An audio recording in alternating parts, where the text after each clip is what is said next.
Quiero no concluir con ese tema porque para mí, vuelvo y reitero, este es un tema medular de la fe cristiana. Toda religión o todas las religiones proponen una cosmovisión. Pero yo quisiera que oráramos.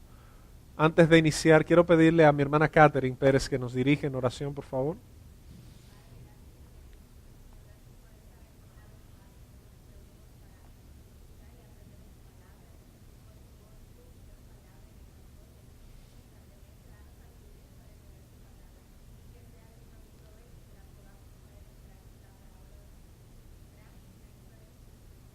Amén y amén. Esta forma de cerrar lo que es el año para nosotros o para los pocos que estamos aquí, para mí es muy importante abordar este tema.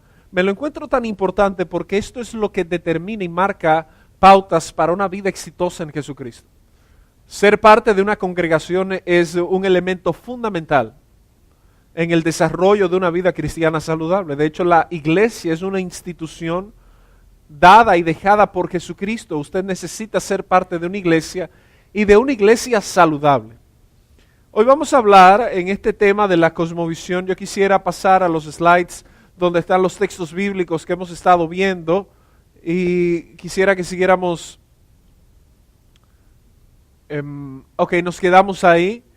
Quiero recordar la idea que trabajábamos del contraste de un hombre como Pedro, que era una persona violenta, tenía un carácter colérico hasta cierto punto. Lo vemos por sus actitudes. En Juan habla este evangelista de la reacción cuando a Jesús lo fueron a aprender, y Juan narra cómo él tomó el cuchillo y le cortó la oreja a Malco, y Jesús, ¿verdad?, le dice eso no es correcto. Pero en Gálatas capítulo 2 verso 11 vemos a un Pedro que es reprendido por Pablo y que asume con criterio, con responsabilidad y con humildad la reprensión. Esto es un tema de cosmovisión, de cómo ver el mundo. No todos nosotros estamos dispuestos a recibir correcciones porque nos consideramos hasta cierto punto, bajo ciertos parámetros, incorregibles por alguien o por una persona a la cual solemos desmeritar, a la cual solemos restarle autoridad como para hacernos correcciones por la calidad moral. Me gusta mucho ver la historia de los sacramentos. Uno de los grandes debates con el tema de quién oficiaba el tema de la invocación en la época eucarística o en el momento donde se va a dar el pan y el vino, a la idea que se llegó era que quien lo hiciese no afectaba la invocación per se. De hecho, la idea era que la invocación era como una fórmula que operaba por encima de la calidad del ser humano, con lo cual yo estoy de acuerdo tácitamente, porque ninguno de nosotros tiene una perfecta calidad para hacer ningún tipo de invocación sin contaminar aquello que tuviésemos, con lo que tuviésemos contacto. Ahora, me quedé reflexionando en la idea de Pedro, de Pablo, de esta confrontación de Gálatas, y quiero cerrar este año con una amplificación de esos conceptos, y yo voy a usar los textos, los versículos más bien, del capítulo 11 de Mateo, versos 25 al 30, y yo le voy a pedir que usted me ayude a leerlo. Le anticipo, las impresiones que voy a compartir en cuanto al bosquejo no son de mi autoría, son del libro de John Stott, del capítulo 7, porque soy cristiano, y me cautivó mucho esto, hablando de cosmovisión, y quisiera compartirlo con ustedes a nivel de pensamiento. Vamos a ver Mateo capítulo 11, versículos 25 al 30, y vamos a leerlo todos juntos. Ustedes me van a ayudar hoy a leer estos textos. Mateo capítulo 11, versículos del 25 al 30, cuando lo tengamos. Amén. Mateo capítulo 11, versículos del 25 al 30, estamos esperando que salgan en pantalla.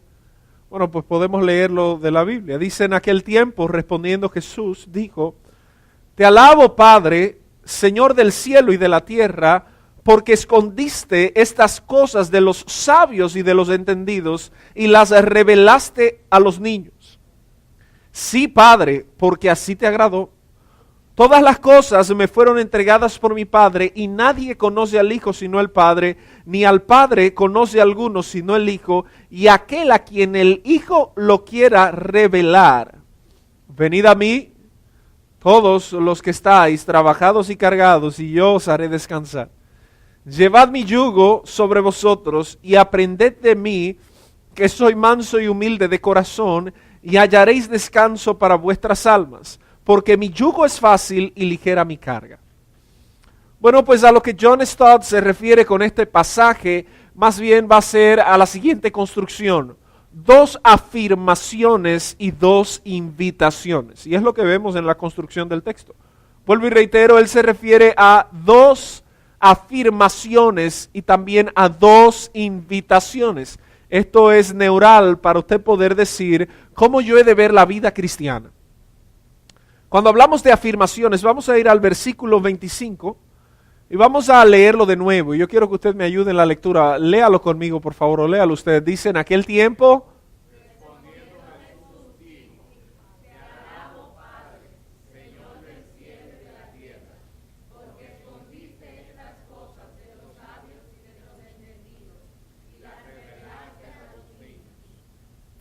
versículo 26.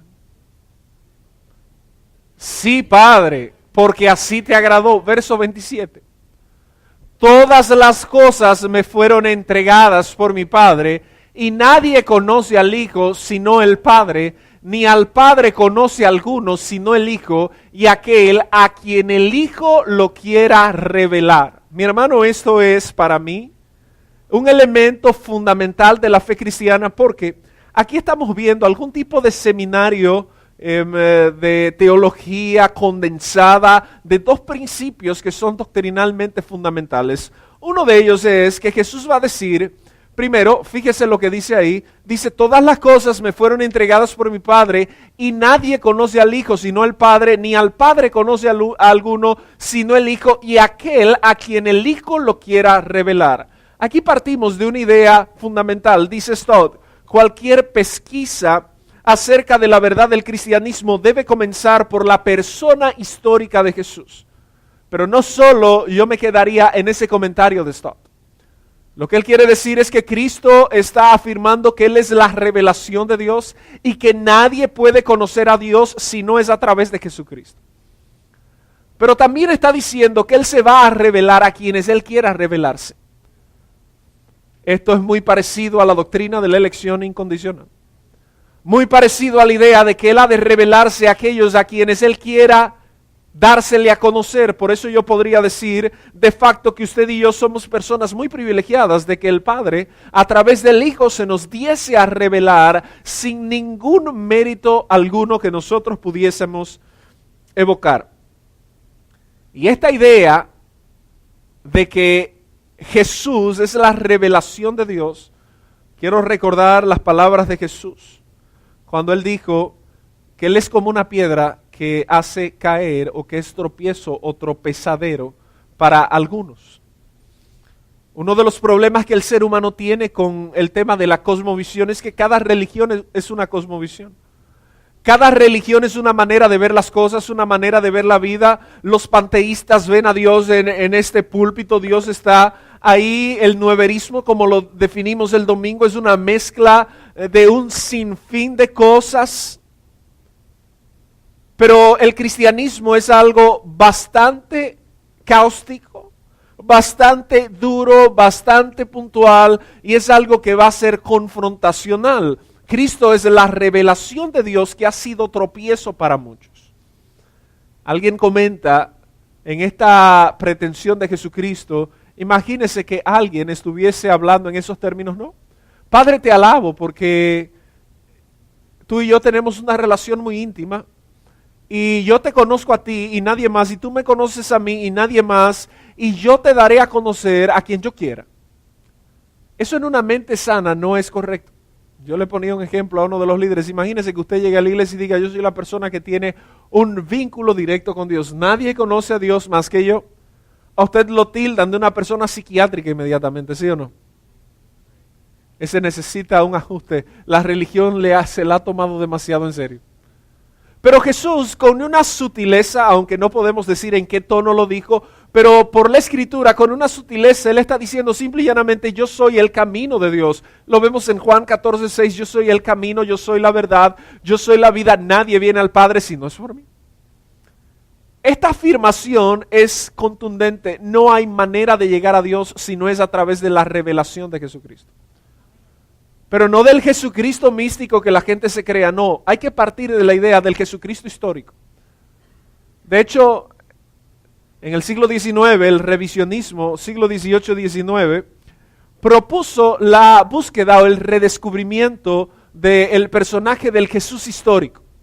Teólogos en el siglo XX como Karl Barth y esta nueva escuela de neoortodoxia, así se conoce como la nueva ortodoxia, ellos comienzan a proponer, bueno, tenemos que ir al personaje histórico exactamente a desmistificar algunas cosas.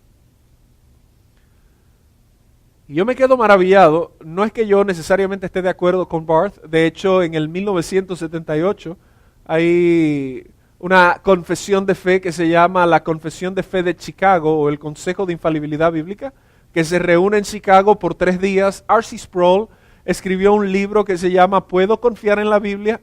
Es un resumen de los artículos. Ese documento tiene 19 artículos que son afirmaciones y negaciones. Una de las afirmaciones básicas de la Declaración de Chicago es: nosotros negamos que la Biblia se convierte en palabra de Dios para aquel que es iluminado. Y afirmamos que la Biblia es la palabra de Dios por encima de la interpretación individual de cualquier persona. La idea es que de repente en el círculo teológico se comenzó a crear un serio problema y la idea va a ser, bueno, tenemos que redescubrir a ese personaje, al Jesús histórico. Hay libros como el de Lee Strobel que hablan del caso de Jesús, que yo lo he recomendado en otras ocasiones. Libros que son muy buenos.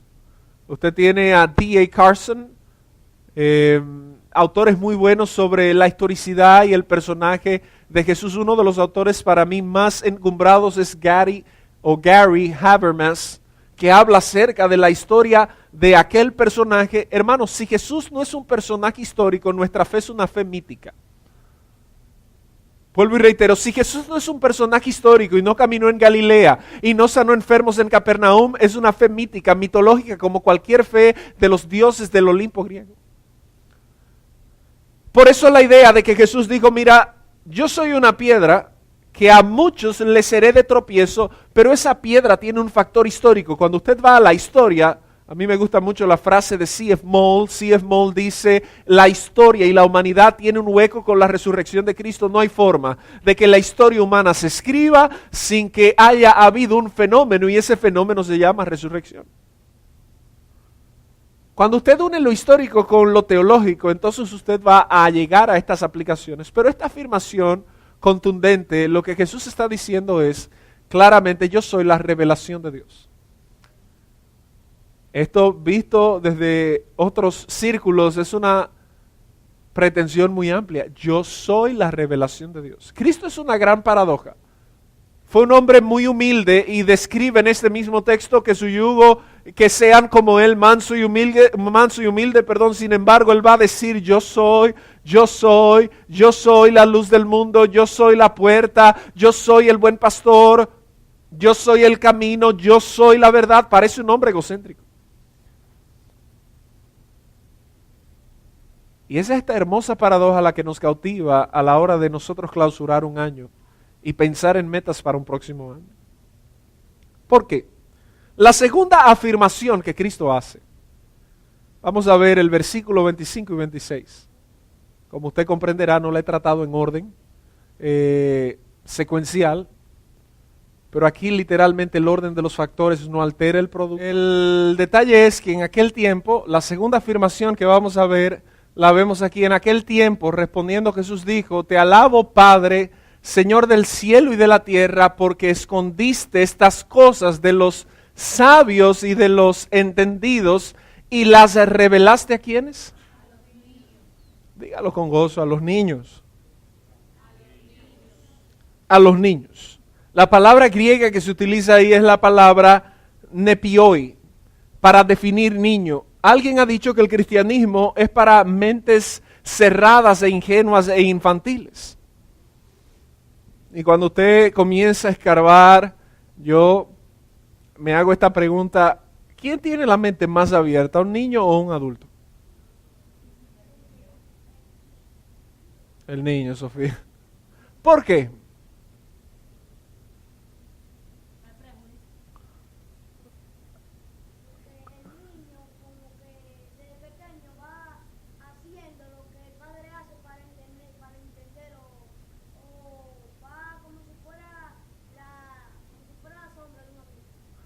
Ah, tremendo. Están cogiendo ahí teología fuerte, fuerte, fuerte. Es así. Cuando nos damos cuenta, podríamos decir también, como dice Rosa, el niño crece sin prejuicios.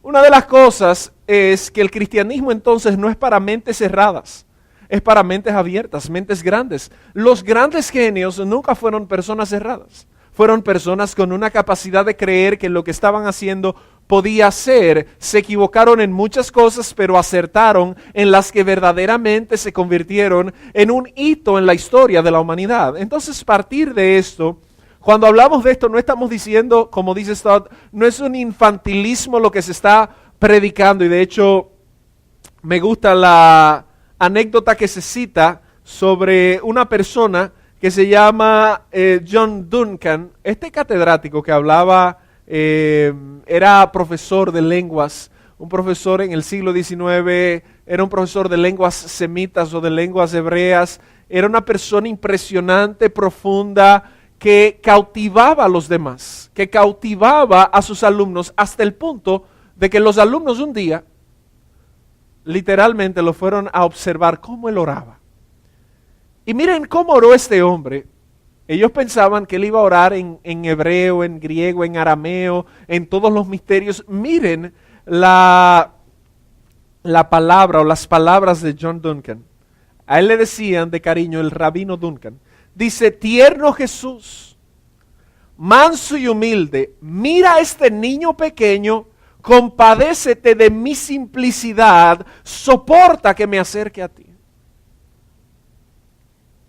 ¿Puedo leerlo de nuevo? Tierno Jesús. Eso no parece nada escolar.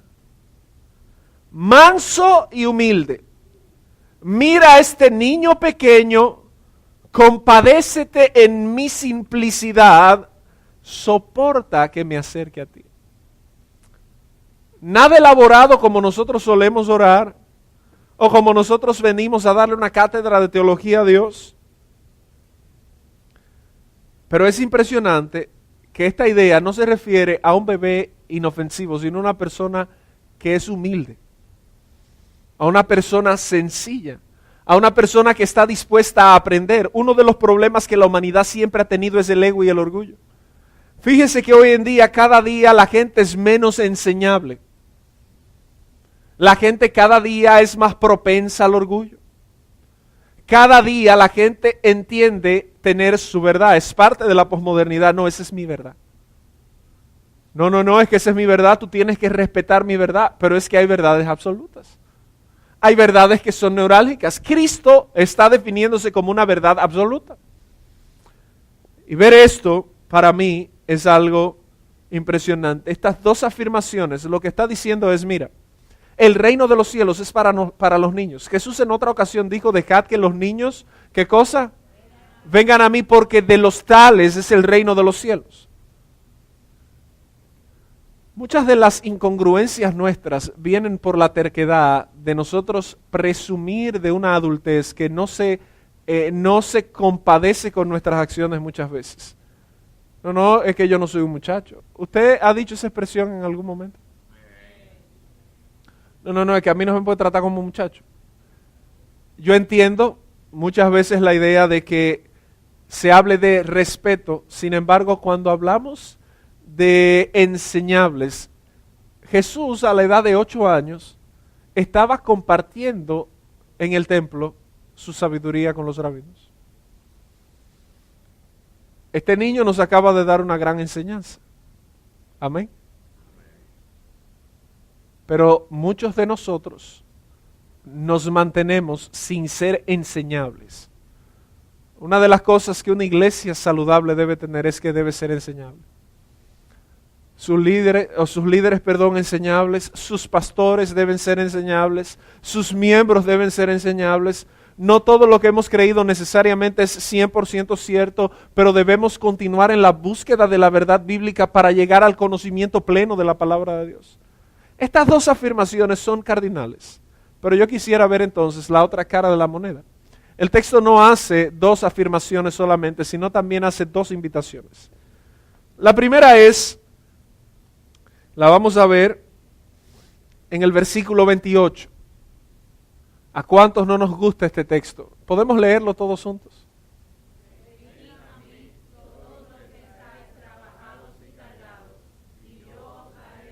Podemos leerlo de nuevo, como dice: venid a mí todos los que estáis trabajados y cargados, y yo os haré descansar. ¿Cuántos están trabajados y cargados en este lugar? ¿Usted se atreve a levantar la mano?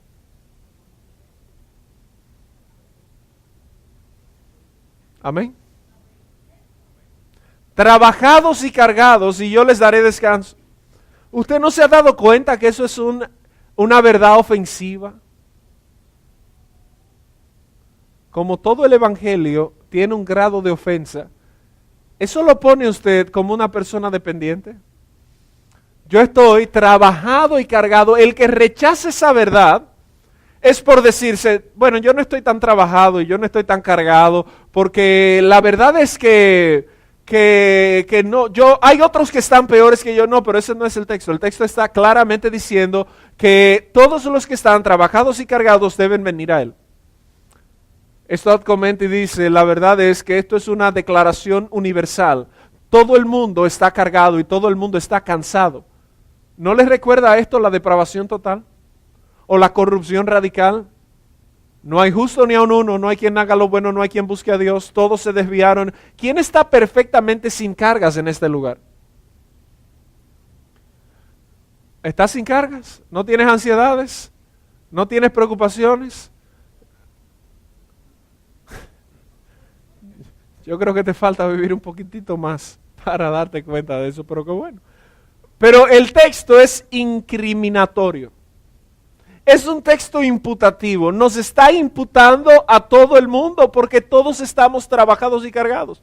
No se vaya al detalle simple y llanamente de aquel cristiano pesimista que tiene una carga como aquel hombre en la mitología griega, el tártaro, ¿verdad? Que usted va y el castigo eterno era subir y bajar y subir y bajar, y yo estoy como el tártaro. No, tú puedes estar muy bien, sin embargo, estás trabajado y cargado por algunas cosas. Y cuando usted oye esta invitación, es una invitación tan parecida al Evangelio. Yo le preguntaba a los líderes: ¿cuántos han oído este texto antes de ser creyentes? La mayoría dijeron yo. Usted en cualquier iglesia, este es uno de los textos más famosos de la Escritura: venid a mí los trabajados y cargados, que yo les doy descanso. Y usted ve que se para aquella persona que ha tenido una vida bien gravosa y dice: yo quiero descansar.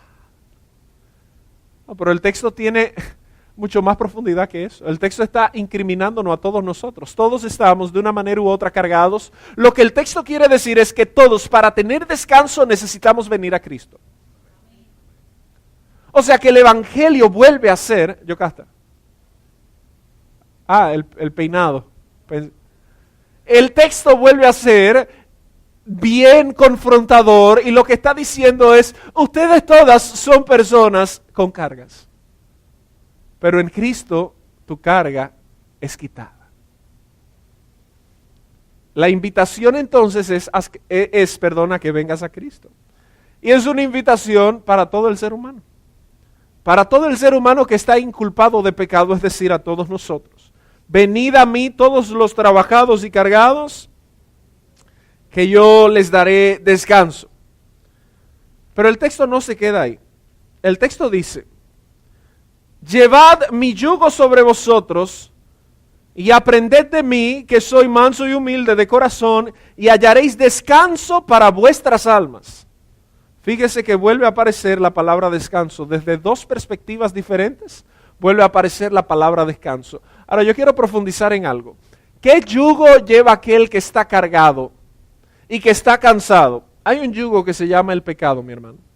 Que aunque usted no se sienta cargado, es un yugo que le inculpa. Y hay un texto o varios textos que yo quisiera ver, porque aquí lo que se da es una transacción. Vamos a ver algunos textos bíblicos. Vamos a ver Isaías capítulo 53, versículo 6. Isaías 53, 6. Todos nosotros, fíjese la interconexión con Romanos 3:10. Todos nosotros nos descarriamos como ovejas. Cada cual se apartó sobre su camino, mas Jehová, ¿qué cosa? Cargó en él el yugo de nosotros. El pecado de todos nosotros. Verso 7. Vamos a leer hasta el 12. Angustiado él y afligido, no abrió su boca. Como cordero fue llevado al matadero, y como oveja delante de sus trasquiladores enmudeció y no abrió su boca. Por cárcel y por juicio fue quitado, y su generación, ¿quién la contará? Porque fue cortado de la tierra de los vivientes, y por la rebelión de mi pueblo fue herido. Y se dispuso con los impíos su sepultura, mas con los ricos fue en su muerte, aunque nunca hizo maldad, ni hubo engaño en su boca. Con todo esto Jehová quiso quebrantarlo, sujetándole a padecimiento. Cuando haya puesto su vida en expiación por el pecado, verá linaje, vivirá por largos días, y la voluntad de Jehová será en su mano prosperada. Verá el fruto de la aflicción de su alma y quedará satisfecho. Por su conocimiento justificará mi siervo justo a muchos y llevará las iniquidades de ellos. Fíjense cómo esto es un reflejo de la doctrina de la imputación y de la justificación. Versículo 13.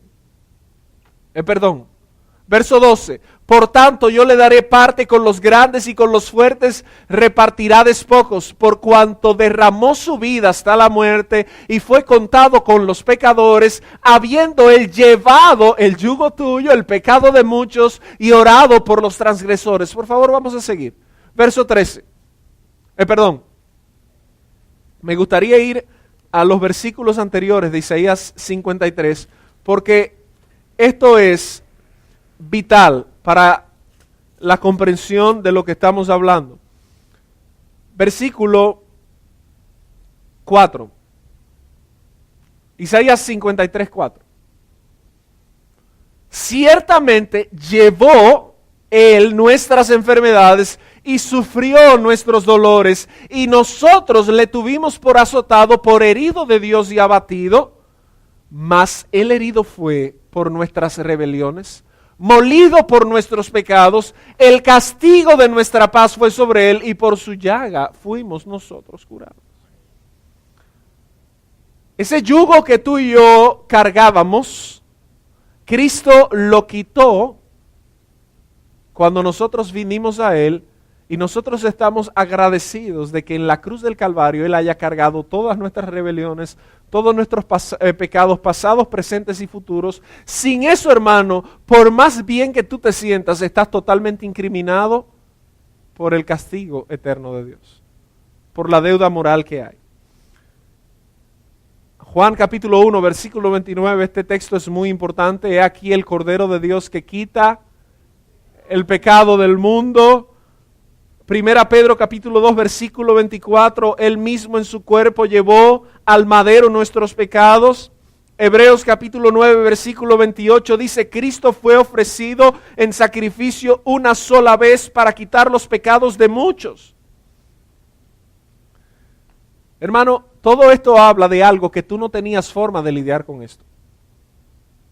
Estamos hablando del pecado, de ese yugo.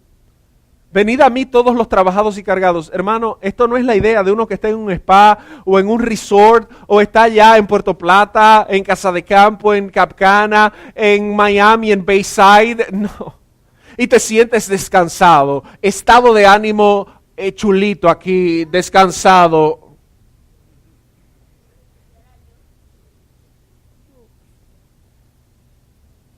estado de ánimo, Betania Valdés se siente bendecida. Y usted la ve con una piña colada en la mano allá, en un cherlón. Muchos de nosotros entendemos con descanso ese efecto paradisíaco. Y eso es parte del descanso, pero ese no es el verdadero descanso. El descanso nuestro reposa sobre la verdad absoluta de que Cristo cargó nuestros pecados. No había forma de que tú pudieras lidiar con eso. Y Cristo cargó, sufrió, fue imputado con el pecado tuyo y mío para nosotros poder tener verdadero descanso. Juan Bunyan escribió un libro que se llama El progreso del peregrino. Libro hermosísimo, uno de los libros más vendidos. Yo quisiera leerles esta parte, estas estrofas o estos párrafos de este texto. Escuche. Marchaba cristiano, sí, con mucha dificultad por razón de la carga que llevaba en sus espaldas. Pero marchaba apresurado y sin detenerse hasta que lo vi llegar a una montaña y en cuya cima había una cruz y un poco más abajo un sepulcro. Al llegar a la cruz instantáneamente la carga se soltó de sus hombros y rodando fue a caer en el sepulcro y ya no la vi más. La carga. ¿Cuál no sería entonces la agilidad y el gozo del cristianismo? Bendito él, le oí exclamar, que con sus penas me ha dado descanso y con su muerte me ha dado vida. Por algunos instantes se quedó como extático mirando y adorando, porque le era muy sorprendente que la vista de la cruz así se hiciese caer su carga. Continuó contemplándola, pues hasta que en su corazón rompió en abundantes lágrimas, llorando estaba, cuando 3 seres resplandecientes se pusieron delante de él, saludándole con la paz. Luego el primero le dijo, perdonados te son tus pecados. Entonces el segundo le despojó de sus harapos y le vistió de un nuevo ropaje, y el tercero le puso una señal en su frente, le entregó un rollo sellado, el cual debía estudiar en el camino y entregar a su llegada a la puerta celestial. Cristiano, al ver todo esto, dio 3 saltos de alegría y continuó cantando, vine cargado con la culpa mía, de lejos sin alivio a mi dolor. Mas en este lugar, oh qué alegría, mi solaz y mi dicha comenzó. Aquí cayó mi carga y su atadura, en este sitio rota yo sentí. Bendita cruz, bendita sepultura y más bendito quien murió por mí. Hermano, sin Cristo tu pecado te hubiese consumido. Este texto que se utiliza mucho para decirle a la gente, ven cargado, cansado del camino. Eso que definitivamente no es una alabanza, eso es una canción terapéutica. Melancólica, cansado del camino, sediento de ti, un desierto he cruzado, sin fuerzas he quedado. Eso es para tirarse a llorar. Sumérgeme en el río de tu espíritu. Mire, mi hermano, la verdad cristiana debe llevarnos a una verdadera vida de gozo, como exclama Juan Bunyan en este libro, El Peregrino, que es una forma de él expresar de forma poética lo que la cruz significa, cómo Dios el Padre le da paz, cómo el Hijo en la cruz nos liberta y cómo el Espíritu Santo nos sella para vida eterna. No existe nada que se compare con eso, hermano. No hay nada que se compare con la eternidad con Cristo, nada, ni $1,000,000, ni 2, ni 3, ni 4, ni 5, ni 6, ni todo lo que tú quieras tener se compara con la paz, que verdaderamente es el producto y ese intercambio donde Cristo dice, tranquilo, ven a mí si estás cargado. Por cierto, todos estamos cargados, no hay justo ni a uno, y yo te voy a dar descanso. ¿Usted sabe lo que es descansar sobre la promesa de una eternidad con Cristo?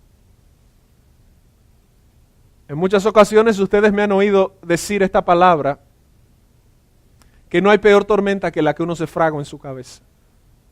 ¿Cuántas veces a usted se le ha cruzado un cable, un plátano, una yuca, una batata, cantidades de pensamientos y usted dice, usted está cruzado? ¿Cuántos dicen amén? Y uno se pone que no da ni reversa, ni con la emergencia puesta, el cable roto, la batería apagada, las 4 gomas pichadas, un milagro. Nada se compara con descansar en la verdad eterna de que Cristo no cargará mis pecados, que Él los cargó en la cruz del Calvario. Nada se va a comparar a una promesa que un predicador haga desde un púlpito, hermano, tu esposa vendrá a tu vida o tu esposo vendrá a tu vida. No, mi hermano, la carga fundamental, esos son periferias, esos son efectos secundarios del Evangelio, son bendiciones, no le quitamos el valor a eso, pero nada se compara al valor de lo que Cristo hizo en la cruz del Calvario. Eso no se enseña en este tiempo. De hecho, ¿por qué vivimos vidas tan afligidas y tan apesadumbradas como cristianos? Porque las tormentas de la cotidianidad nos viven envolviendo. Jesús dijo, mirad las aves del campo. Mira, ellas están en paz, porque su Creador todos los días le da alimento. Por nada estéis afanosos, sino que sean conocidas vuestras peticiones en oración y ruego.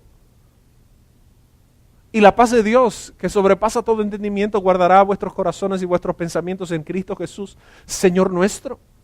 Usted sabe lo bueno que es usted decir, aún usted le tenga temor a la muerte, usted poder decir, Dios mío, gracias, porque la fe que yo he abrazado implica, como tú le dijiste al ladrón de la cruz, de cierto te digo que hoy estarás conmigo en el paraíso.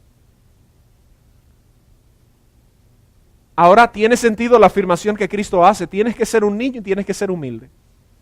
Tienes que ser un niño para abrazar el inculpar que el Evangelio te está haciendo y abrazar las promesas del mismo. Tiene mucho sentido la afirmación que Cristo hace cuando dice, mira, tienes que ser como un niño. Usted me ha oído citar esta anécdota y yo estoy seguro que todos los niños, por ejemplo, lo que nos regaló, ¿cuál es el nombre tuyo? William, el hijo de William, nos dijo que los niños son como sombras de los adultos. ¿Usted ha visto un niño que se siente inseguro cuando anda con su padre? Cuando llega papá a la casa, usted sabe que llegó su protección, su cuidado, su seguridad. Al que no ha tenido una vida paterna saludable, se le complica entender este tipo de cosas. Pero generalmente, cuando mis padres o sus padres llegaban a la casa y usted tenía un gran problema, no existía una voz que más le arrullara que la voz de su madre o de su padre. Esta es la misma voz del Padre susurrándonos a través de Cristo que no importa cuál situación tú estés viviendo, tu destino eterno está garantizado. Mire, mi hermano, si usted no recibe paz con eso, usted no es cristiano. Usted está esperanzado en las cosas terrenales. Yo soy un ser humano y yo me preocupo por las cosas terrenales. Al igual que usted, o quizás peor que usted, yo le tengo temor a algunas cosas que usted no cree que yo le tenga miedo. Pero no se trata de eso. Oí un pastor decir en este tema tan controvertido de la guerra espiritual, reprende, échale agua, aceite, vino, todo lo que tú le vayas a hacer. Perdón, mi hermano, pero para mí eso es casi brujería. Pero oí un pastor decir, cuando yo me siento oprimido por el diablo, lo único que hago es voltear mi cabeza hacia el otro lado y recordar las promesas de Cristo. Una de las verdades bíblicas es que el enemigo a través de la cruz de Cristo fue vencido. No será vencido, fue vencido. De que no nos ha sobrevenido ningún mal ni ninguna tentación que no podamos soportar y que Dios juntamente con la prueba da la salida. El cristianismo es una insignia de victoria porque Cristo tomó nuestras cargas. Cuando yo llego, en momentos de mi vida, he llegado a la oficina de mi padre que es abogado, y cuando he tenido problemas de corte legal o he tenido alguna situación, alguna cuestión, y sé que Él está a cargo, yo me siento en paz, porque quien más me ama está a cargo de lo que pueda pasar y sé que hará todo lo posible para que eso salga de la mejor manera posible. Así es nuestro Padre Celestial. Dios está, hermano, Dios está invertido activamente en ti, al punto de que envió a su Hijo a morir. Y no solo envió a su Hijo, te dio su Espíritu Santo para que tengas fortaleza en medio de la adversidad. La oración que vemos en en el libro de oración común que fue escrito en Inglaterra en la época de la Reforma Protestante, de Thomas Cranmer. Fue él y un grupo, ¿verdad? Pero él fue el principal que propugnó y propulsó esto. Era una reforma a la forma en que oraban los católicos, y una de las declaraciones que se hace en el libro de la oración común es contundente. Decía: ¿cómo yo puedo cargar con este insoportable pecado? Eso es lo que nos lleva a nosotros a decir: más gracias doy a Dios por Jesucristo, como dijo Pablo en Romanos 7. ¿Quién me librará de este cuerpo de muerte? Más gracias doy a Dios por Jesucristo. Hermanos, sin Cristo no hay oportunidad. No hay oportunidad. No hay oportunidad. Cuando vemos la segunda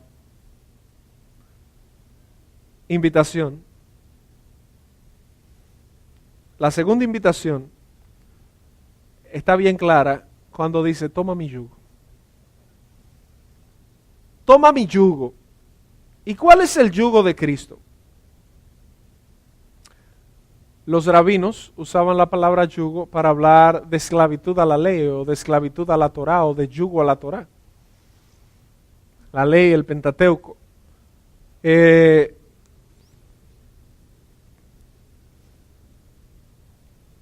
Era más como una escuela de pensamiento, una escuela rabínica, una idea de usted ser parte de algo. Tomar ese yugo es amóldate. Fíjese que esto no es una parte del Evangelio. Mucha gente predica la mitad de este versículo: venid a mí los trabajados y cargados, que yo les doy descanso. Fantástico. Pero la otra invitación es a que tomes el yugo de Jesús. Amén. La primera invitación es que vengas a Él, y la segunda es que aceptes el intercambio. No es algo, la salvación es un acto de gracia. Sin embargo, Jesús te va a poner un yugo que Él dice que es más fácil y que es ligero que el que tú tenías. Y yo estoy convencido por la Escritura de que no hay un yugo más esclavizante y más difícil que el pecado. De hecho, no hay manera de librarse de él si no fuera por Jesucristo. Dice John Stott, tomar el yugo de Jesús sobre nosotros es entrar en su escuela, convertirnos en sus discípulos y someternos a la autoridad de sus enseñanzas. Implica que le veamos no solo como nuestro Salvador, sino también como nuestro Maestro y Señor. Hay un texto que lo vemos en Juan 13:13. Por favor, vamos a verlo. Juan 13:13. Ojo con estas palabras: Maestro y Señor. Juan 13:13.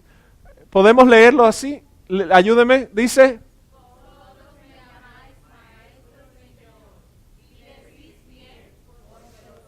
Lucas 6:46.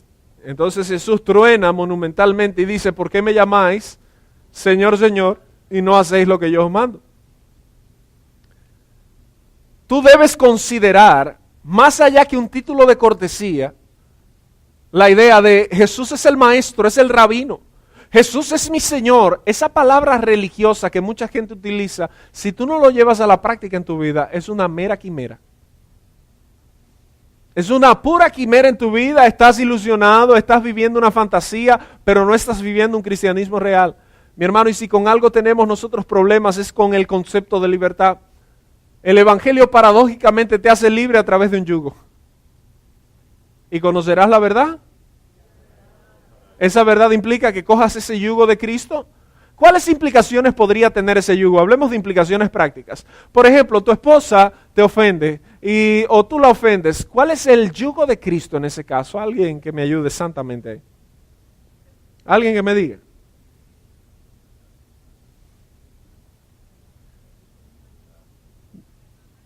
Perdonar, dice Damaris, pedir perdón. Lógico. ¿Es fácil eso? No. No es fácil. ¿Es fácil humillarse frente a su hermano en la congregación? Es más, permítame calar un poco. ¿Es fácil ser un miembro genuino de una iglesia?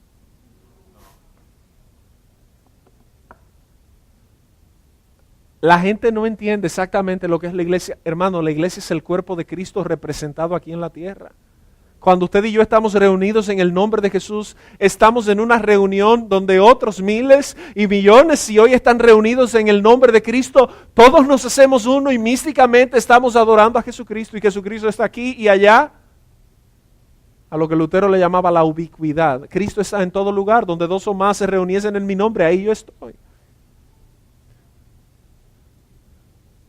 No entendemos el yugo porque queremos un evangelio hasta Mateo 11 y en el verso donde dice, venid a mí los trabajados y cargados que yo les doy descanso. Por eso cuando Jesús comienza a pedirte que cedas en prácticas que le gustan a tu vida, empieza el conflicto y empieza a decir el hombre, qué pesada es esta carga. Mire cómo todo hace sentido. El evangelio es una pesada carga. Bueno, mi hermano, el evangelio es una pesada carga para tu indulgente vida de pecado. Sin embargo, el pecado es una mayor carga para tu eternidad sin Cristo. Pero en el momento nuestra carne, ¿cuántos saben? ¿Cuántos conocen la carne? Hay gente que parece no conocerla. Hay gente que cree que no peca o que vive en un universo paralelo o que peca solo de tener pensamientos como, ay Dios mío, ¿por qué me pasa esto a mí? Mire mi hermano.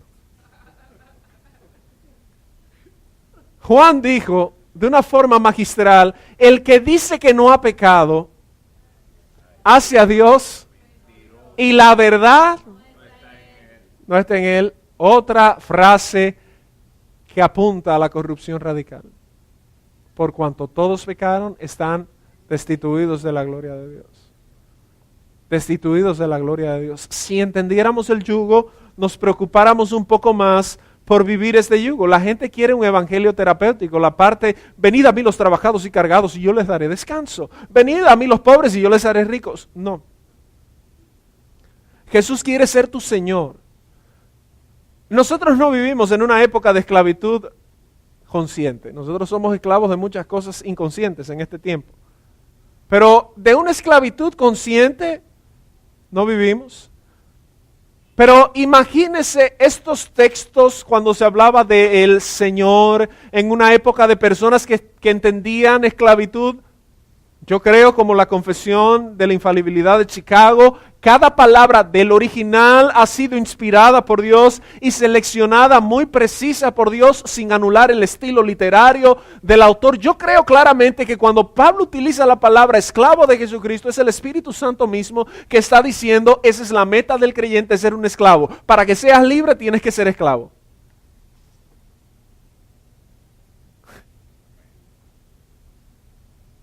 Doulos, esclavo. Y esta es la paradoja en la cual nosotros nadamos. Y el cristianismo es una hermosa paradoja que nos lleva a nosotros a una gran verdad. Usted es una persona capaz de hacer el bien y es una persona muy capaz de hacer el mal también. Amén. Yo oigo mucha gente decir, ay, pero él es bueno. Él no es mala gente. Él tiene un buen corazón. Pero eso es tratando de equilibrar todo lo malo que ha hecho. Él es bueno o ella es buena, no te preocupes. Que eso es solo forma, pero en el fondo. Mire mi hermano, en el fondo. Existe en nuestra vida la cloaca más putrefacta que hay. Si usted comienza a sacar pecados, pensamientos. Mire mi hermano. Cada día nos damos cuenta de la importancia. Por eso Hipona, en su libro de confesiones, en su autobiografía, inicia declamando una gran alabanza a Dios. No hay forma de que tú me sueltes. Sin ti no hubiese sido yo creyente. No hay forma, no hay manera. Yo soy malo. ¿Usted sabe cómo oraba Hipona? Agustín de Hipona decía, dame el don de castidad, pero no ahora. ¿Qué le parece? Y usted lee ese libro y en esta autobiografía es una gran reflexión. Él decía, yo tengo un problema con la lujuria. Yo sé que aquí nadie tiene problemas con eso.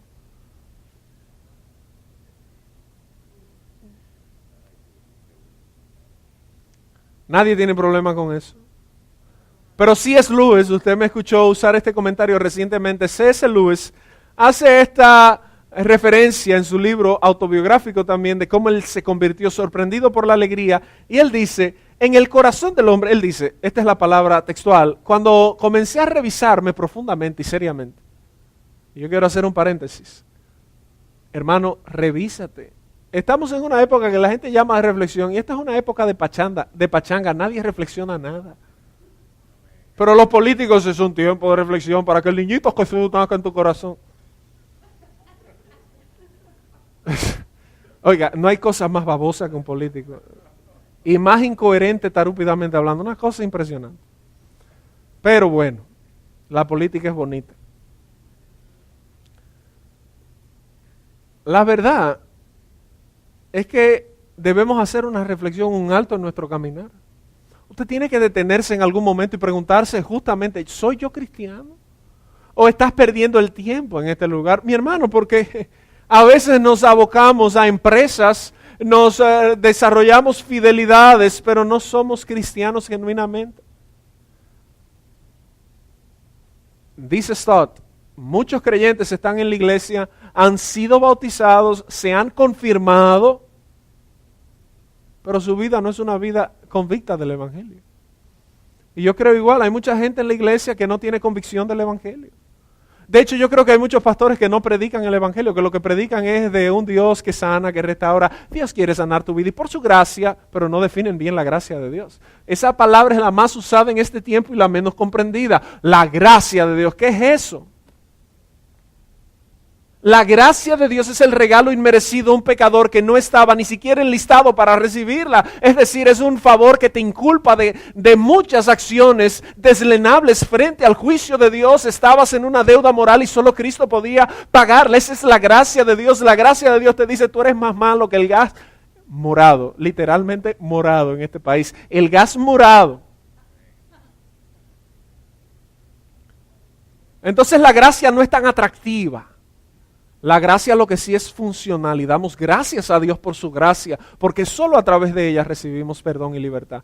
Pero para interconectar y cerrar el paréntesis, C.S. Lewis cuando hace esta introspección dice, me detuve a analizar profundamente y lo que descubrí fue sorprendentemente aterrador. Dice él, encontré un zoológico de lujurias. Dice él, encontré un manicomio de ambiciones, una guardería de temores y un harén donde se acariciaba el odio. Cuando usted hace una introspección, mi hermano, yo no creo que estemos muy lejos de ahí. En nuestro interior muchas veces hay un zoológico de lujuria. No muchas veces, muchas veces. Muchas veces. Muchas veces. Pero no solo un zoológico de lujurias, hay gente que no es lujuriosa, hay gente que si usted le quita el lóbulo frontal, pues el líbido se le va y ya no es lujuriosa.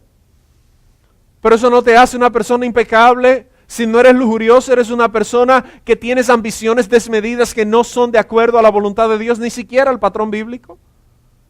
Pero imagínate que fueras una persona con ambiciones muy cristianas. También te aseguro que vas a tener una lucha con los temores de la vida. Temor a la soledad, temor a la muerte, temor a esto, temor a aquellos que son incompatibles con el Evangelio. Y finalmente un harén, usted sabe lo que es un harén, donde había muchas mujeres, ahí donde nosotros acariciamos, dice, la mancillamos el odio. Hay gente que uno odia. ¿Es compatible eso con la verdad evangélica? No. A mí me gusta mucho oír a la gente, yo no tengo odio en mi corazón.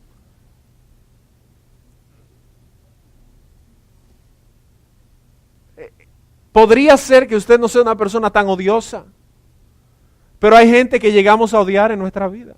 O hay cosas que se relacionan con esas personas que nosotros llegamos a odiarlas. Y todo el que hace eso, entonces lo odiamos y juzgamos al que cae. Porque odiamos y repudiamos esas prácticas. Hay gente que ha tenido problemas con la lujuria y usted odia al lujurioso, usted tiene que tener cuidado. Porque aunque Dios repudia el pecado, hay una frase que no es correcta, que es la de Dios ama al pecador, pero odia el pecado. No, Dios odia al pecador y al pecado. Literalmente, Dios odia al pecador y al pecado. Dios ama a aquellos por los cuales Él ha decidido morir. Punto. Dios ama a aquellos a los cuales la oferta ha sido atractiva, que desde antes de la fundación del mundo fue planteada. Porque, y no es un tema personal, Dios no tiene un tema personal con William, un tema personal con José. Dios tiene un tema personal con el pecado. Su misma esencia es impecable. Dios no puede transigir con el pecado. Entonces todo lo que es pecado y todo el que lo practique está justamente del otro lado. Primera Juan dice, el que practica el pecado es del diablo.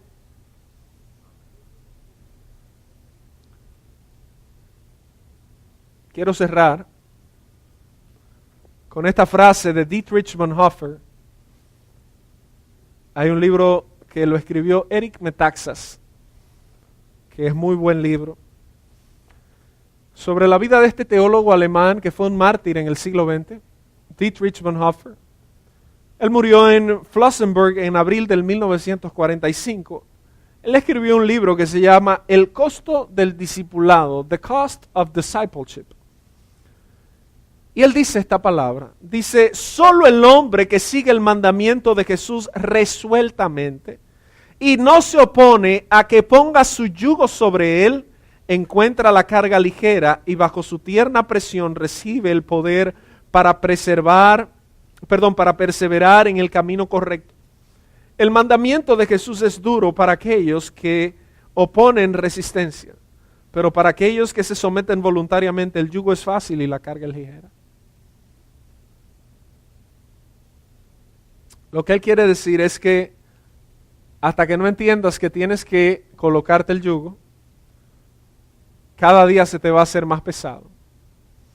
Yo llegaría hasta cuestionar la idea de si verdaderamente ponerse el yugo tantas veces se te hace tan difícil, entonces parece que no has tenido un encuentro con Jesucristo genuinamente.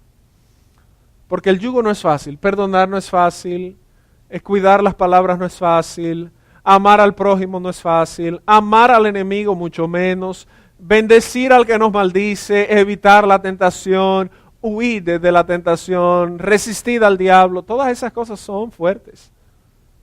Pero en Cristo posibles, todo lo puedo en Cristo que me fortalece. Y eso es un yugo. Hermanos, yo no he encontrado una gente que humanamente le gustaría vivir como un nómada, más que a mí. La verdad, yo me pongo a ver tantas restricciones, parangones, parámetros sociales, reglas estéticas, éticas, conductuales, morales. Digo, Dios mío,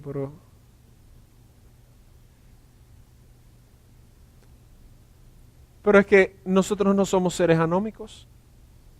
Nosotros somos seres gregarios y sociales.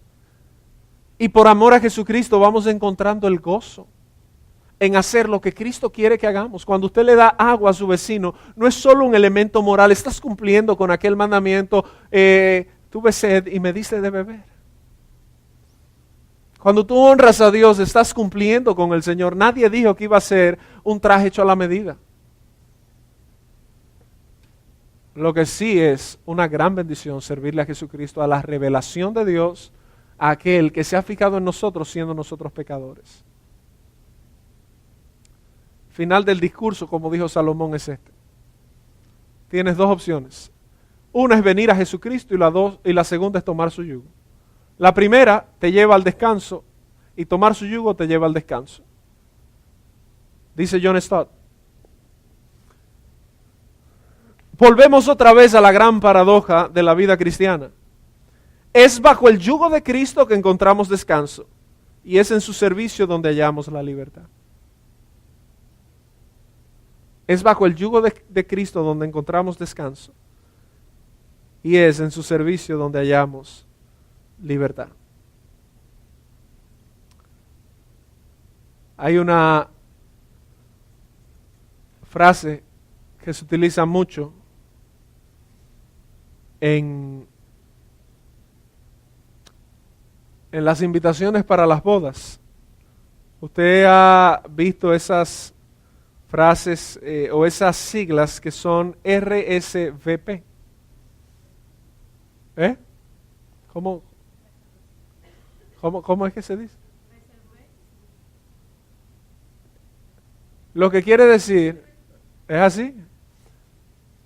En español es SRC, lo que va a implicar que responda con una contestación.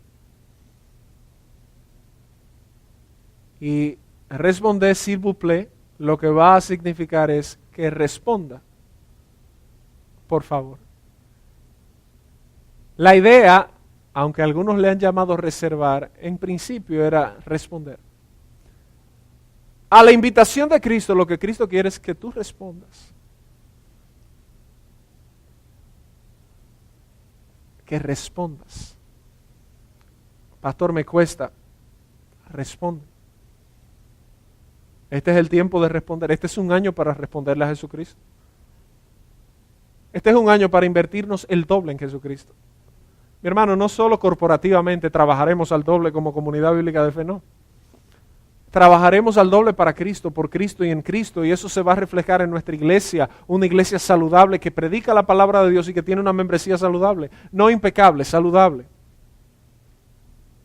Amén. Entonces yo cierro como cierre esto. Responda, por favor. Responde a esa invitación. Tome el yugo de Cristo. Amén. Estemos de pie.